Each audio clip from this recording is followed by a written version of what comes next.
혹시 마케팅 학교 라이브에 참가하시나요? 광고에 대해 궁금한 사항들 라이브 채팅창에서 편하게 보내주시면 바로 답변해드리는 것 알고 계신가요? 심지어 실시간 전화 상담도 가능하다는 사실? 평일 오전 10시와 오후 5시 마케팅 학교 라이브 함께해요. 네. 달려왔어요. 바로 인사하고 들어갈까요? 네. 저는 에이핑 글로벌 컨설팅 본부 4팀 이상민 마케터입니다. 네, 같은 4팀 김승우 마케터입니다. 네.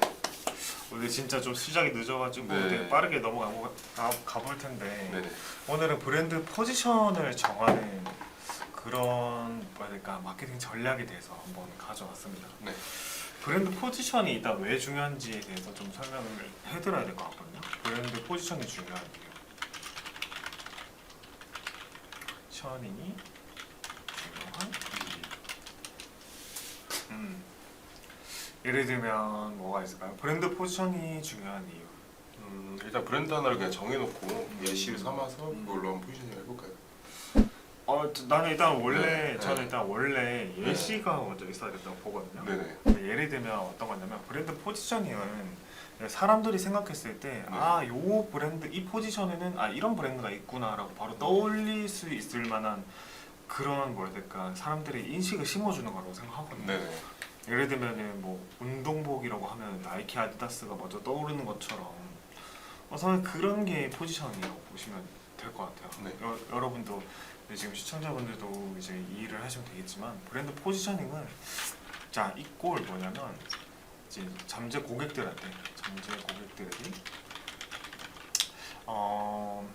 브랜드 인지도를 심어주는 것인데 요 앞에 이 사이에 뭐 해야 되냐면 뭐 해야 될까 특정 이미지라고 제가 얘기를 할게요. 특정 이미지.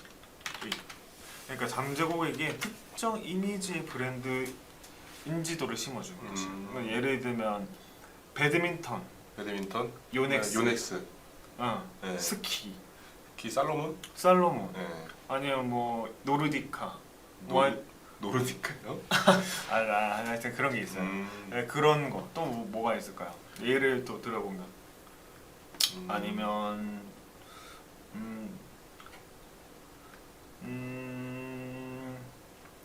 아니면 바람막이, 아크트릭스 아니면 노스페이스. 아크테릭스, 노스페이스, 살로몬, 나이키, 아디다스, 뉴발란스 많겠죠?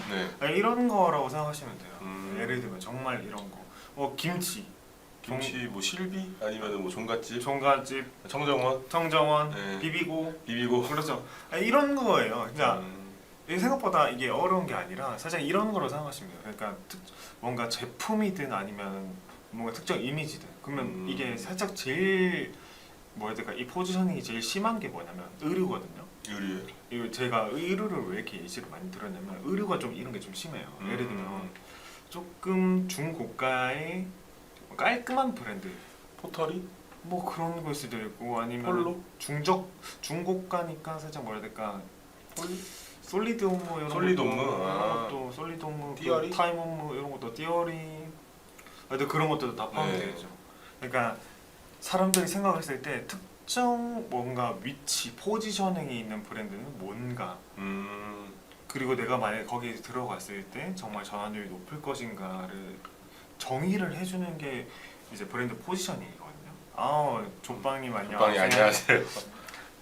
그래서 브랜드 포지셔닝이 왜 중요한지는 이제 얼추 이해하셨겠죠. 네. 그러니까 그 브랜드의 위치를 정해주는 거. 그러니까 우리가 정확히 이 위치에 들어가서 자리를 잡아야만 우리가 시장을 조금 점유해 나갈 수 있어요. 네. 그렇죠?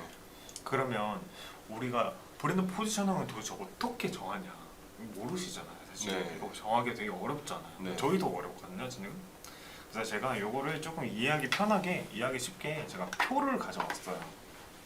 자, 보이실지 잘 모르겠는데, 자, 온라인 마케팅 기획에 있어서 로드맵이 있어요.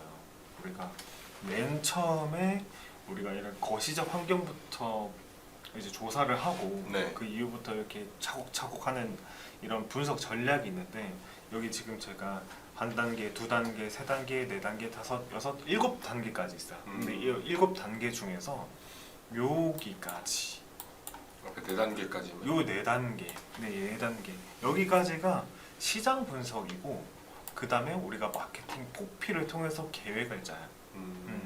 그래서 요 4가지의 시장 조사는 어떻게 하는지, 그 다음에 믹스 전술이나 실행 계획은 어떻게 짜는지에 대해서 설명을 해드릴게요. 자, 그러면 맨 처음에 보시면 거시적 환경 요소에 대한 분석이라고 돼 있어요. 네. 우리가 우리 브랜드나 우리 제품 서비스가 어떻게 포지션을 잡을 건지에 대해서 정하기 전에 일단 크게 일단 다방면에서 우리가 브랜드를 키우기 위해서 어떤 역량이 있는지 살펴보는 일이에요. 예를 들면 사회적 환경, 사회적 환경은 예를 들면 지금 요즘 사회적 분위기가 돼지고기를 좀 잘 안 먹어요. 아니면 좀 그런 것도 있잖아요. 아니면 MZ 세대들은 오마카세 돈 이런 거 엄청 쓰죠. 아 외식 그 프리미엄한 거 좀 많이 먹고. 그냥 일반적인 외식은 지금 오히려 시장이 되게 위태위태한데 프리미엄 시장은 오히려 커지잖아요. 오마카세 뭐 무슨 호캉스 이러면서 호텔들 뭐 이런 거 되게 잘 나가잖아요. 강아지 사료 같은 것도 이제 비싼 게 더 잘 팔리고. 그쵸. 그래서 살짝 그런 거는 뭐라 해야 될까, 내 아이한테 좀 네. 좋은 것만 주고 싶은 그런 거. 그래서 그런 사회적 환경, 그래서 정말 다양한 요소가 될 수 있어요. 이거는 정말 그런 요소들이 소셜 환경에 포함되는 일이고, 기술적 환경은 뭐냐면 우리가 옛날부터 지금까지의 타임랩스를 한번 살펴보면 옛날부터 지금까지 기술은 항상 발전해 왔어요. 네. 그렇죠. 그래서 어떤 제가 정확한 그 이론은 기억이 안 나지만 컴퓨터 관련한 기술들은 18개월마다 2배로 증가한다, 기술력이 2배로 증가한다는 이론이 있거든요. 그런 것처럼 우리가 산업혁명이 일어나고 지금까지 기술이 엄청나게 변화해왔어요. 근데 이게 항상 증가할 수도 있긴 한데 항상 증가하지만은 않고 떨어지는 경우도 있었어요. 왜 떨어지? 그건 뭐 법적인 문제라든가 규제. 규제라든가, 예를 들면 그런 거 있잖아요. 유전자 복사. 네, 윤리적인 문제. 그렇죠. 그러니까 지금 그건 기술은 예전보다 훨씬 많이 높아졌지만 윤리적인 뭔가 그런 뭐야 될까, 요구하는 게 요구치가 더 커지다 보니까 그런 거는 기술이 발전을 해도 사실 써먹지 못하는 그런 거겠죠.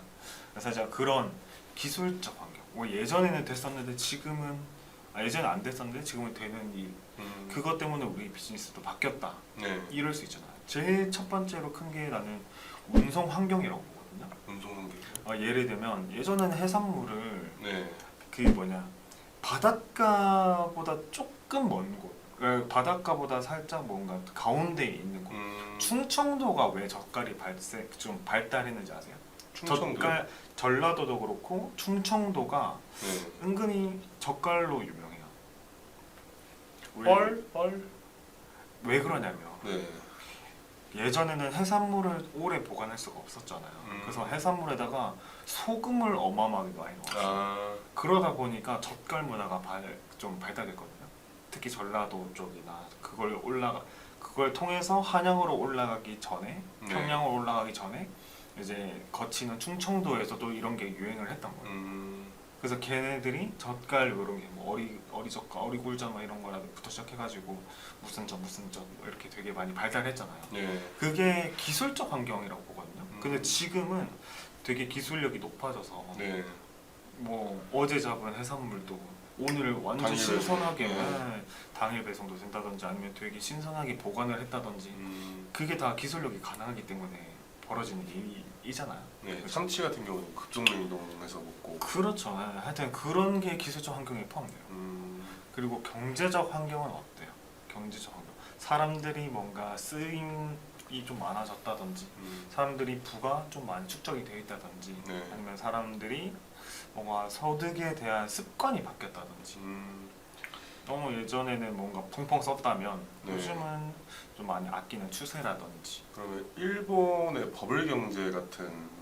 그렇죠. 버블 네. 경제에서 사람들이 돈 팡팡 쓰고 막 네. 그랬죠. 그때 썼을 때. 뭐 오히려 이런 거일 수도 있죠. 지금 엔화가 엄청 떨어졌잖아요. 네. 엔화가 엄청 떨어졌으니까 지금 일본 여행 가는 사람들이 굉장히 많아졌죠. 엄청 늘어났고. 그러면은 일본 관광 산업이 되게 발전을 해 있겠죠. 지금 네. 지금 완전 성숙이겠죠. 네. 그게 경제적 환경에 포함되는 거예요. 이거 뭐 정치적 환경과 조금 연관할 수도 있겠지만 네. 그래서 지금 N저화 현상 때문에 사람들이 일본 여행을 많이 가고 이로 인해서 여행 관광 산업이 굉장히 발달이 되어 있다라는 거는 경제적 환경의 한 요소가 되는 거죠. 그러니까 한 예시가 되는 거죠. 생태적 환경은 뭐 어때요? 요거는 제가 정리를 하냐면 크게 두 가지로 나눌 수 있어요. 생태적 환경은 뭔가 자연과 관련한 뭐 자연 파괴나 이런 거와 관련한 거일 수도 있고 아니면 자원을 끌어다 쓰는 리소스적인 부분이 있을 수도 있어요. 그러니까 예전에는 어떤 자원을 써서 뭔가 제품 서비스를 만들었는데 이제는 뭔가 그게 안 되기 때문에 바꿨다든지 예를 들면 뭐가 있을까요? 재료를 바꿨다는 거 이런 거 많지 않나? 재료를 바꿨다. 예를 들면 예전에는 네. 그 혹시 그거 짤 알아요? 미국에서 네. 진짜 옛날에 애기들 해열제 같은 것들이 네. 수은이랑 그런 거 되게 많이 들어갔던 거예요. 아, 그. 네. 그러니까 그 당시에는 수은이 정말 위협적인지 그런 것도 몰랐거든요. 네. 근데 그게 점점 바뀌면서 법 때문에 바뀌고 그다음에 이거 사람한테도 굉장히 치명적인 걸 알아서 그 유성이 유해성이 바뀌었어. 그러니까. 그 항생제에 대한 자원이 바뀌었어요. 네. 그래서 그런 것들도 살짝 생태적 환경에 포함이 되는 거고 아니면 자연 예전에는 그냥 뭐 폐소 같은 거 막 갖다 막 버렸는데 버리고, 막 네. 버리고 했는데 이제는 그런 게 아니라 뭐 정수 과정을 거쳐서 버려야 된다든지 네. 이건 정치적 환경도 포함되긴 하겠지만 어쨌든 그런 생태적 환경 요소에 대한 부분 때문에 그리고 그 요소수. 요소수 네, 그런 것도 이제 규제가 생겨가지고. 그거는 법적인 거 아니에요? 그리고 생태적인 것도 좀 연결돼. 그거는 법적이잖아요. 배기량 좀 줄여라. 법적으로. 그거는 법적이잖아요. 법적으로. 법적으로 음. 생태적 환경은 자연과 관련해서 그러니까 예를 들면 지금 뭔가 파괴되기 때문에 오존층 파괴 때문에 프레온가스 줄이자 파리 몬트리올 협약서 네? 하여튼 그런 규제들 파리 몬트리올 아니가 교토 규제였나? 하여튼 정확히 잘 모르겠어요. 하여튼 그런 것들 때문에 뭐 이제 냉매 가스에는 프레온 가스가 안 들어가고 딴 게 들어갔다든지 뭐 하여튼 그런 것들 그게 생태적 환경에 포함되는 거죠. 그러니까 이게 정치적 환경은 어디다가 갖다 붙일 수 있긴 한데 네. 살짝 좀 독립적으로 얘기를 하면 정치적 환경 때문에 뭔가 안 되는 일이 있을 수 있잖아요. 예를 들면 우리나라에서는 어떤 국가로부터의 수출을 금지하고 있어서 그쪽으로 수출하지 못한다든지 아니면 살짝 이런 것도 있어요. 제가 그 예를 들면 사례인데 연어 같은 거를 제가 좀 샀었어요. 네. 코로나 전에 코로나 때였죠. 코로나 때까지만 해도. 근데 그게 연어가 원래는 한 2만 원 슈페리어 등급 이런 거 6만 원짜리 이게 6kg짜리 12만 원 했거든요. 11만, 12만, 13만 딱 이렇게 했어요. 한 이런 등급. 노르웨이에서 오는. 노르웨이에서 오는 이런 거야. 근데 요게 지금 20만 원인가 해요. 근데 이것도 좀 줄었어. 지금 줄어가지고 한 18만 원인가 하는 것 같긴 하더라고요. 이게 왜 그러냐면 원래 노르웨이에서 항공편으로 가져가요. 보통. 네. 근데 이제 연어를 항공편으로 운송을 하는데 그 우크라이나 전쟁이 발발한 거예요. 그래서 이제 그쪽 하늘길을 통과를 못하는 거예요. 우회해서 돌아야 돼요. 그러니까 운송비가 되게 늘어나다 보니까 연어에 대한 원재료값이 엄청 폭등을 한 거예요. 네. 그래서 연어 무한 리필집 거의 다 망한 거 알아요? 아, 그래요? 거의 다 망했어요. 연어값이 너무 폭등해가지고. 아. 그래서 그런 거가 이제 정치적 환경에 포함되는 거죠. 우크라이나와 러시아의 전쟁 관계 때문에 우리 비즈니스도 타격이 컸다라는 거는 사실 정치적 환경에 포함되는 거죠. 그렇죠. 네. 요런 분석이 사회적 환경, 기술적 환경, 경제적 환경, 생태적 환경, 정치적 환경 이걸 영어로 번역한 첫 알파벳 글자만 따서 STEEP 분석이라고 해요. STEP 분석 같은 경우에는 이제 거시적으로 뭔가 우리가 시장을 조사할 때 많이 쓰는 방법이라고 보여져요. 이 전략들은 되게 유동적으로 쓸 수가 있는데 일단 보통 보편화돼서 많이 쓰는 전략은 이렇게 되긴 해요. 그리고 SC는 SC래 3C 3C. 3C 같은 경우에는 이제 아까 STEP가 거시적으로 네. 뭔가 분석을 했다라면 3C 같은 경우에는 미시적 환경을 조금 조사하는 편이에요. 크게 고객, 우리 잠재 고객은 어떤지 분석을 하고, 뭐 예를 들면 그 다음에 자사 분석, 타사 분석 이렇게 들어가요. 정말 우리 포지션을 지금 현 상황에 있어서 포지션이 어떤지를 정의하는 거예요.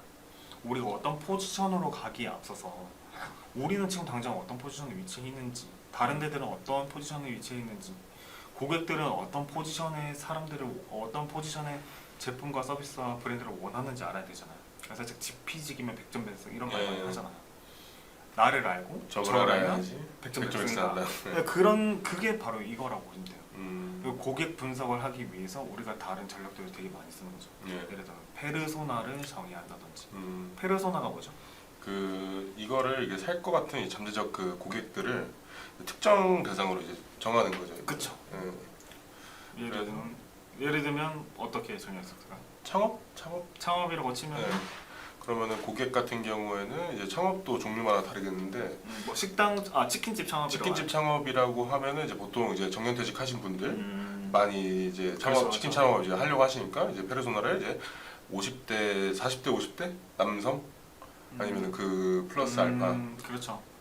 우리가 뭔가 그 고객이 바라는 점을 좀 정확히 알기 위해서, 예를 들면 58세에 정년 퇴직한 어떤 남성, 네. 그래서 이 남성은 퇴직을 하고 나서 소일거리를 좀 찾아보고 있다, 뭐 이런 식으로 정의를 해서 그 사람이 정말 뭘 원하는지, 그 사람 입장에서 뭘 네. 원하는지 알아보기 위해서 페르소나를 정의를 해요.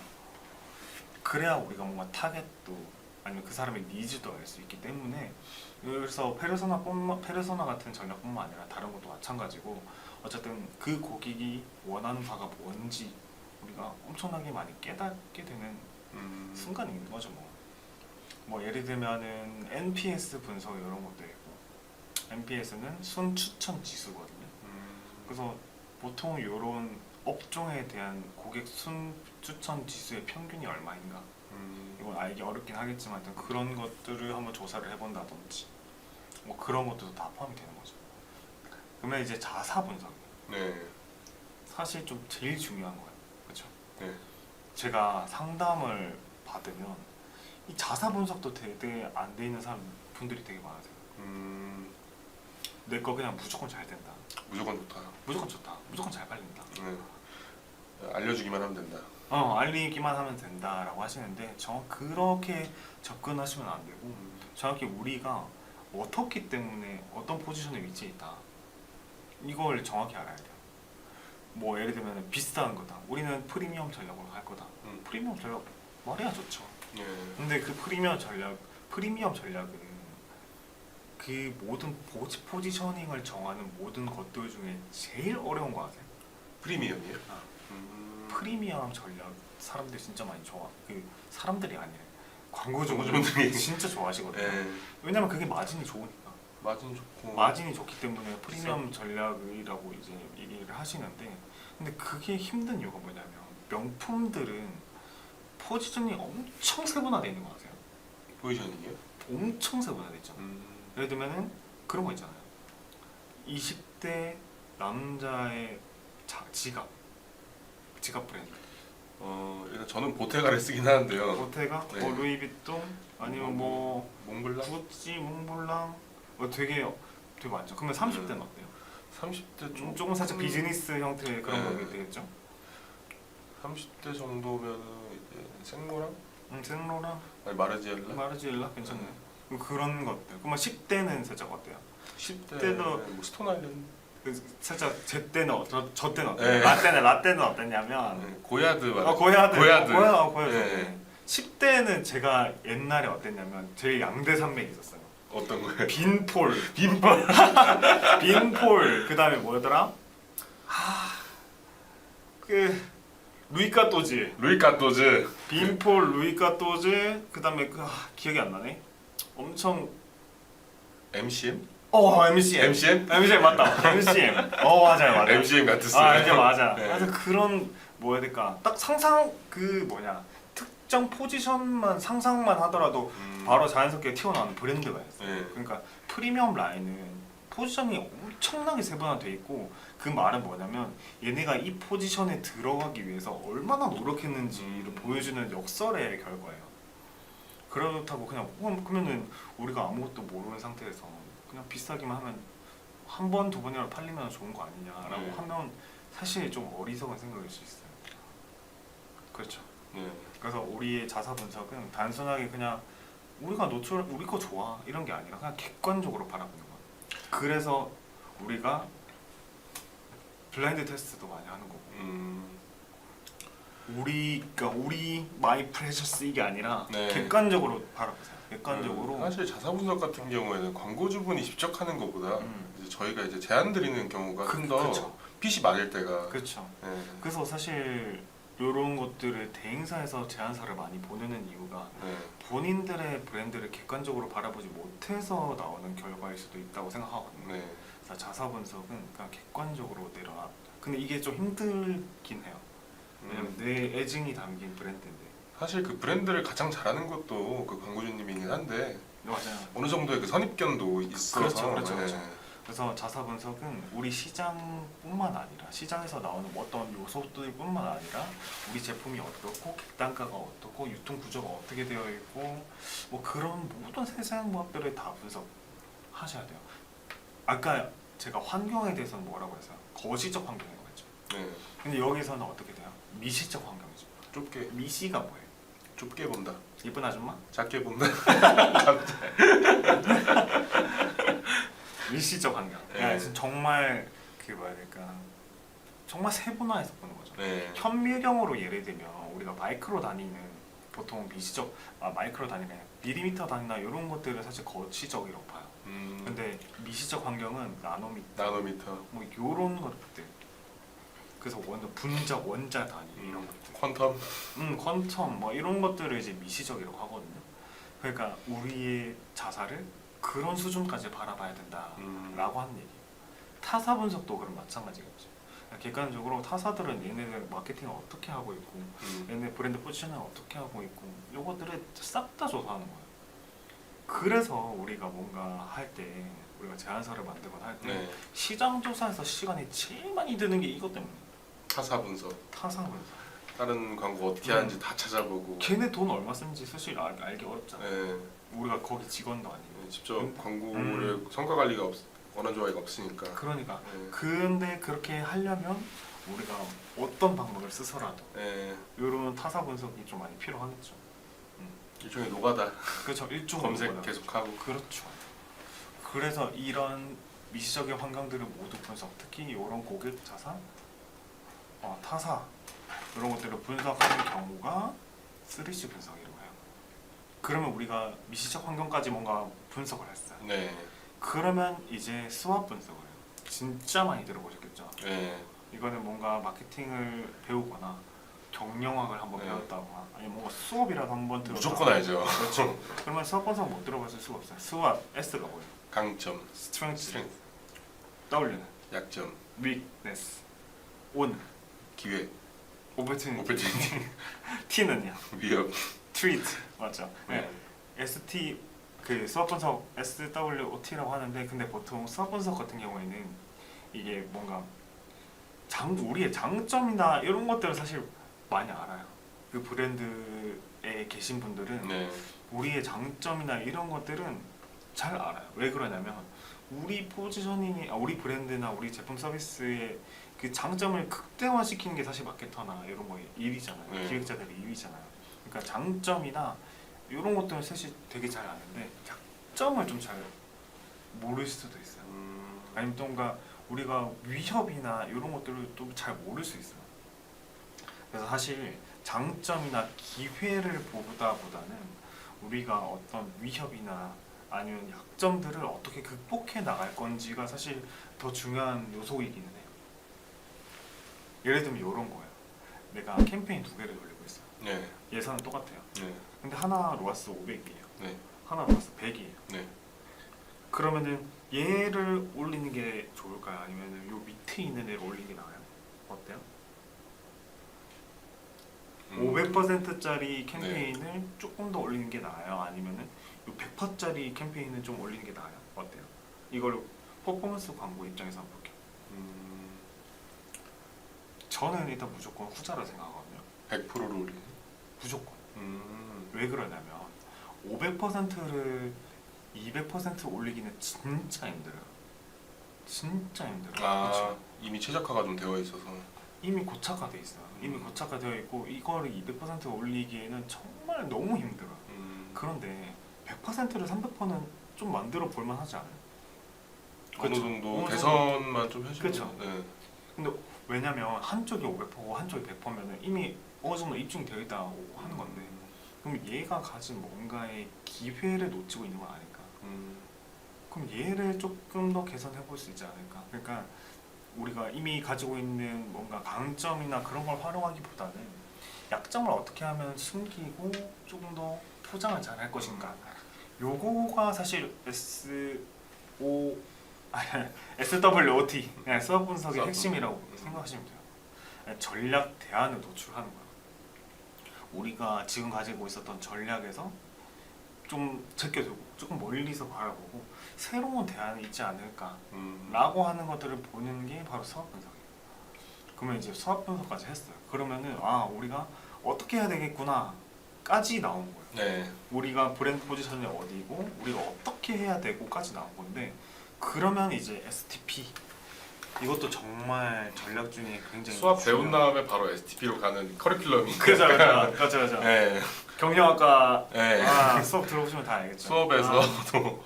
STP 전략이에요. 그리고 추가로 D까지. 자, S 시장을 세 번 나눈 거예요. 세그먼테이팅이라고 해요. 네. 그러니까 시장을 쪼개요. 예를 들면 아까 프리미엄 얘기했죠. 프리미엄 라인이면은 저가 라인, 중저가 라인, 네. 중가 라인, 중고가 라인, 고가, 최고가 라인, 프리미엄 라인 뭐 이런 식으로 엄청 나눠요. 그래서 살짝 명품들도 되게 세분화되어 있는 거 아세요? 구찌나 프라다 이런 라인이 있고 에르메스. 그 명품 계급도 같이. 그렇죠. 네. 명품 계급도 있죠. 그러면 예를 들면 남자들 이런 거 좋아하잖아요. 시계 계급도. 시계 계급도. 좋죠. 네. 저 좋아하죠 그런 거. 네. 그러니까 시계도 계급이 다 있어요. 예를 들면 애플워치는 살짝 번외고 얘는 그 장르가 다르니까. 그렇죠. 번외고 예를 들면 저 밑에 카시오. 근데 카시오도 뭐 든든한데 하던 네. 카시오 아니면 뭐 타이맥스 그런 거부터 시작을 해가지고 네. 점점 이제 올라가는 거죠. 올라가다가 뭐 멜비나 뭐 오메가 거쳤다가 이제 롤렉스 거쳤다가 아. 이게 AP. 그죠. 파텍 필립 뭐 네. 이런 거 나오는 거죠. 네. 그런 것처럼 프리미엄 라인도 엄청나게 세분화돼 있어요. 그래서 우리가 표적 시장에서 우리의 브랜드가 어디 들어가면 굉장히 좋을까? 이 블루오션은 어디인가?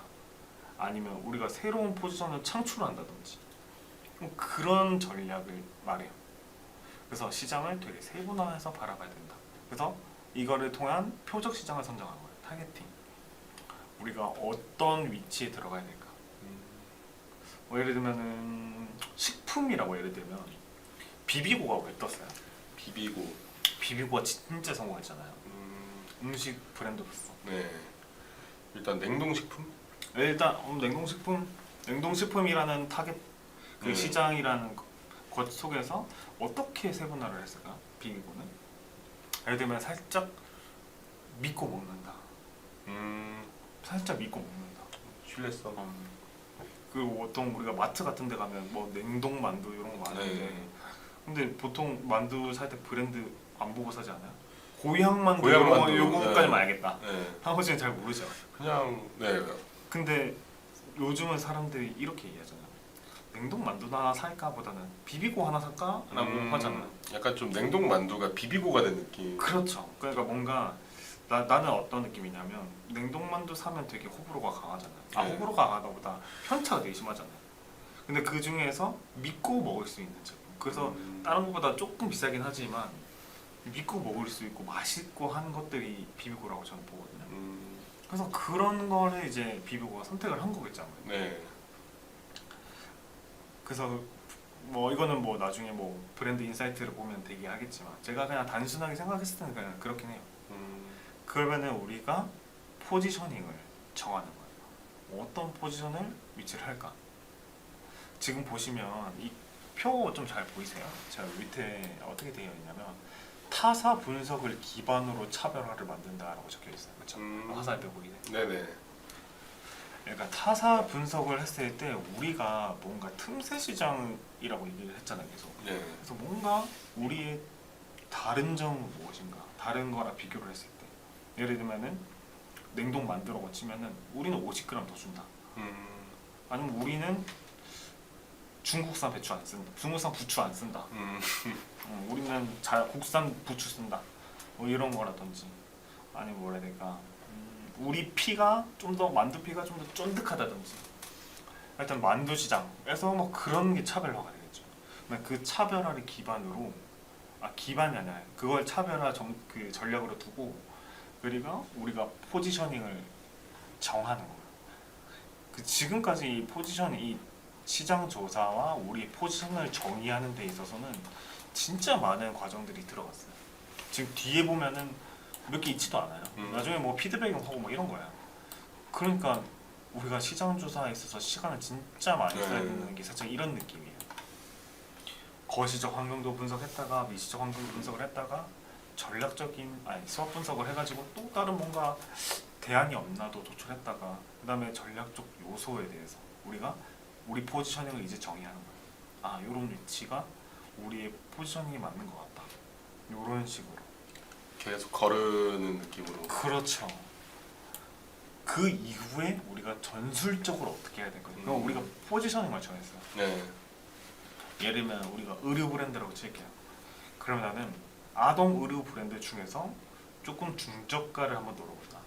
보통 아동 브랜드들은 되게 비싼데 네. 나도 내가 봤을 때도 근데 비싼 게 좀 좋아 보이긴 하는데 근데 중저가 라인도 의외로 살짝 틈새 시장이 될 수 있다고 생각했어요. 그리고 시장 조사를 해보고 분석도 해보고 타사 분석도 다 해봤는데 다른 애가 살짝 중저가로 하고 있는데 괜찮게 팔리고 있는 걸 봤어. 괜찮다, 이거다. 그럼 내가 만약에 이게 브랜드 포지션을 정의를 했어요. 차별, 걔네랑 좀 다른 점도 찾았어. 그러니까 우린 그걸 소구점으로 셀링 포인트를 잡아서 할 거야. 그러면 이제 우리가 마케팅 포피를 어떻게 잡을 거냐 이거예요. 그럼 우리가 전략적으로 어떤 요소를 바탕으로 우리 포지셔닝을 노출시킬 거냐. 자, 마케팅 포피 많이 들어봤을 거야. 마케팅 믹스에 마케팅 포피. 왜 못 들어본 척해요. 프로덕트 프라이스 플레이스 프로모션, 제품 가격 유통 촉진 이렇게 마케팅 포피 많이 들어보셨죠? 마케팅 포피 많이 들어보셨을 거예요. 아니 모른 척하지 마요. 네. 다 알잖아요. 이거 마케팅 포피인데 일단 우리 제품 서비스가 어떤지, 우리 제품 서비스가 정말 어떤 제품을 팔 건지. 그럼 만약에 중저가 중저가 아동복이라고 가정을 했을 때 기존 제품에 대한 베스트셀링 상품을 팔 건지 아니면 뭔가 좀 신규 상품을 조금 더 잘 해볼 건지 이런 걸 수도 있고, 만약 신규 상품에 대해서 우리가 좀 더 포지셔닝을 좀 정했어요. 그러면은 R&D 좀 많이 투자해야 되겠죠. 그리고 나서 신제품을 기반으로 홍보를 많이 하겠죠. 그런 거라든지 아니 우린 일단 베스트셀링 상품으로 가. 그러면 베스트셀링 상품을 어떤 포지셔닝을 잡았냐, 이때까지 잡았던 포지셔닝을 좀 바꿔야 되잖아. 틀어야 되잖아. 상세 페이지를 좀 더 바꿔본다든지 등등 우리가 어떻게 노출시킬 건지에 대한 얘기를 해보겠죠. 그 다음에 가격이에요. 내가 중저가라는 프리미엄 라인에서 벗어난 포지셔닝을 정하는 것 자체가 이런 거라고 보시면 되시겠죠. 가격 믹스를 어떻게 해야 되냐. 이렇게 이런 믹스. 그래서 살짝 그런 설계도 해요. 전환 가치에 대한 이 라이프타임 밸류라는 걸 좀 많이 설계하기도 해요. 이건 뭐냐면 기준은 되게 다르긴 한데 보통 라이프타임 밸류 LTV라고 하는 것들은 보통 한 고객이 평생에 거쳐서 한 브랜드를 통해 지출하는 비용을 말하거든요. 근데 이걸 편의상 12개월로 표현하기도 하고 36개월 아니 36개월이 아니라 6개월, 반년 동안 표현하기도 하고, 라이프타임 밸류를 따지는 이 기준 자체는 되게 다양하긴 하지만 사람들이 얼마나 이 가치를 지불할 것인가에 대해서, 아니면 한 번 구매할 때 우리 이 사람에 대한 기대 전환 가치는 얼마나 될 것인가, 그러면 우리가 기대 전환 가치가 낮으면 네. 그러면 우리는 조금 저가 상품으로 좀 이렇게 하고 타겟팅도 그렇게 들어가겠죠. 네. 근데 그게 아니다. 한 번 살 때 우리가 타겟으로 하는 사람들이 잘 쓴다, 많이 쓴다. 그러면은 우리가 개수에 대해서 뭔가 늘려서 우린 중저가 라인이라는 걸 정했으니까 네. 전환 가치를 늘리려면 많이 사는 수밖에 없겠죠. 그러면은 많이 샀을 때 뭔가 프로모션을 주는 거예요. 지금 봐봐요. 내가 제품 믹스와 가격 믹스까지 정했어요. 네. 제품 믹스를 정했어요. 제품 믹스 아니에요. 가격 믹스 자체 내에서 네. 중저가라는 포지셔닝을 정했어요. 네. 그러면은 아까 우리가 기대 전환 가치, 그 사람이 한 번 구매할 때 얼마를 끌을 것인가가 우리가 조사를 해봤는데 많이 산대요. 많이 살 것 같아. 우리가 타겟으로 하는 쪽이 많이 살 것 같아. 근데 우리는 중저가 브랜드야. 네. 그러면은 여러 개를 더 많이 사게 도와줘야겠죠. 네. 그렇게 하려면 전략을 뭐 예를 들면 5개 사면 공짜, 하나 공짜. 아니면 아예 그냥 세트 그룹으로 묶어가지고. 그렇죠. 세트로 던가 아니면 뭐 적립금을 많이 준다던가 아니면은 뭐 하여튼 그런 식으로. 아니면은 그런 것도 있을 것 같아요. 그 회원 등급 제도 같은 거를 만들어서 그렇죠. 많이 사는 사람한테는 이제 더 쿠폰 같은 거를 한 10%짜리 그냥 줘버리고, 그쵸. 그리고 뭐 한 달에 뭐 200만 원 정도 썼다 하면은 이제 30%까지만 주는. 그런 설계 과정이 마케팅 믹스 중에서 이 프라이스라는 부분에서 나온 단순한 전략. 그러니까 이 포지셔닝만 정했는데 지금 저희 둘이서 잠깐 얘기했는데 네. 전략이 미친 듯이 쏟아져 나오죠. 네. 포지셔닝을 잘 정했을 뿐인데 이런 게 다 나오는 거예요. 되게 신기하죠. 그러면 이제 플레이스예요. 우리가 유통 채널을 어디서 팔 건데? 우리가 일단은 저희는 온라인 마케터이기 때문에 온라인으로. 온라인 기반이겠죠. 오프라인 온라인 요건 아니겠죠. 네. 아니 뭐 두 개를 믹스할 수도 있게 하겠지만 네. 일단 저희는 일단 온라인 기반이긴 하니까 온라인을 기준으로 해서 직접적으로 또는 간접적으로 팔 거예요. 예를 들면 온라인이라고 치면은 우리 자사몰에서 팔 수도 있고요. 우리 스마트 스토어에서 팔 수도 있고. 근데 그게 아니라 우리가 가지고 있는 곳이 아니라 입점해서 팔 수도 있어요. 예를 들어 올리브영, 쿠팡, 11번가 플랫폼에다가. 그런 플랫폼에다가 뭐 이번 티몬 사태처럼 큐텐 사건처럼 좀 뭔가 그런 것도 위험 요소도 있게 하겠지만 네. 어쨌든 우리가 요 유통 믹스를 정하는 것도 전략 중에 있어서 굉장히 중요한 뭐라 해야 될까 전략 중에 있어서 굉장한 중요한 부분이다 라고 생각하시면 될 것 같아요. 그러면 이제 프로모션이야. 그러면 우리가 셀링 포인트는 어떻게 잡을 거고 이런 것들을 하나하나 다 정하는 거예요. 네. 광고는 어떻게 할 거고 광고는 어떻게 할 거고가 미디어 믹스겠죠. 네. 미디어 믹스 어떻게 할 거고 프로모션 어떻게 할 거고 셀링 포인트 어떻게 잡을 거고 뭐 이런 것들 이런 것들이 다 프로모션 파트에 해당한다. 그리고 나서 이런 걸 실행을 했을 때 결과를 요소를 받아보고 피드백을 거쳐서 네. 다시 처음으로 들어가요. 거시적 이게 공정보다. 온라인 마케팅에 있어서 마케팅 기획하는 로드맵입니다. 우리 처음 딱 이 표를 보면 되게 헷갈리잖아요. 근데 들여다보면 어때요? 되게 하나하나 약간 좀 잘 보이죠. 괜찮죠? 네. 이런 것들이 굉장히 좀 중요한 것이다. 그 피드백 과정을 거치면 거칠수록 이제 좀 성과가 좀 잘 나오는. 그러겠죠. 네. 근데 대신에 제가 봤을 때는 피드백 과정을 거치는 것보다는 그냥 요것만 잘해도 돼요. 이 시장 조사 이 파트를 잘해요. 처음에 4단계를 그러니까 4단계가 중요한 이유는 마지막 과정이 뭐죠? 포지셔닝. 브랜드 포지셔닝 정의. 어디에 들어가? 브랜드 포지셔닝 정의만 잘해도 나머지는 크게 상관없다가 될 수 있어요. 그런 거라고 생각하시면 돼요. 그럼 이제는 이 표는 여기까지. 자, 브랜드 포지셔닝을 정한 마케팅 전략. 이제 뭔가 우리 그 프로세스는 얼추 이해를 했겠죠. 네. 어떻게 브랜드 포지셔닝을 잡을 것인가에 대한 얘기들. 그러면 지금 우리는 그러면 예시 같은 거 좀 더 들어보면서 좀 설명을 하고. 네. 아니다, 시간이 다 됐네. 49분? 그만가요? 그럴까요? 그러면 50분 다 돼가니까 한 네. 52분까지만 질문 좀 받아보고 여기서 그냥 마무리 해볼게요. 네, 다들 금요일이고. 금요일이니까 한 네.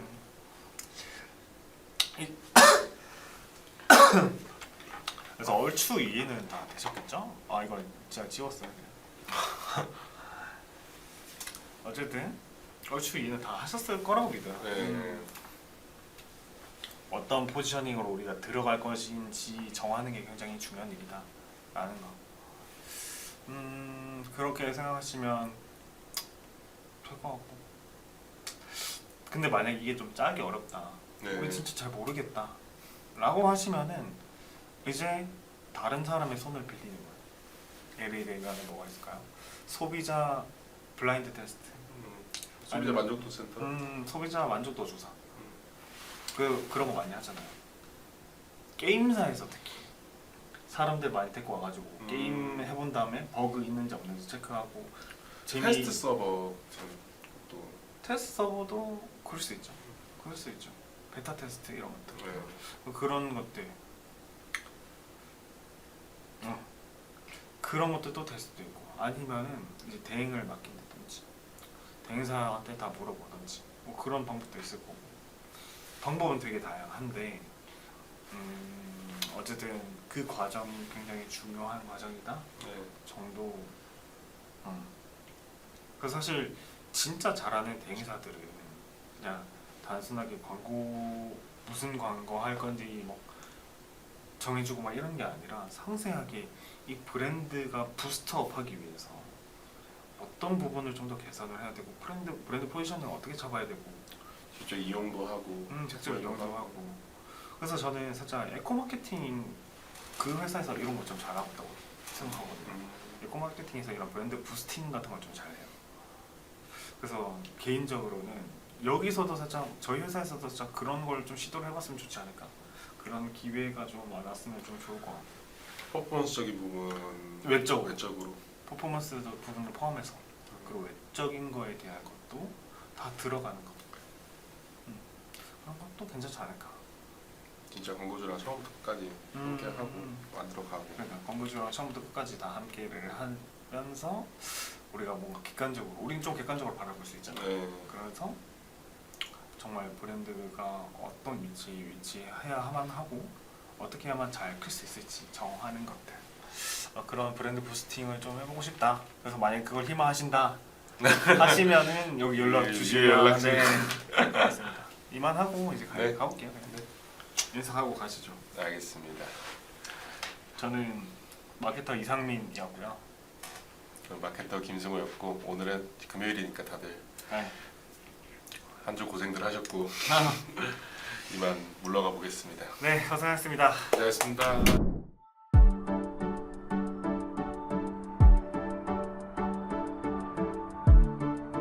구독과 좋아요는 컨텐츠 제작에 힘이 됩니다.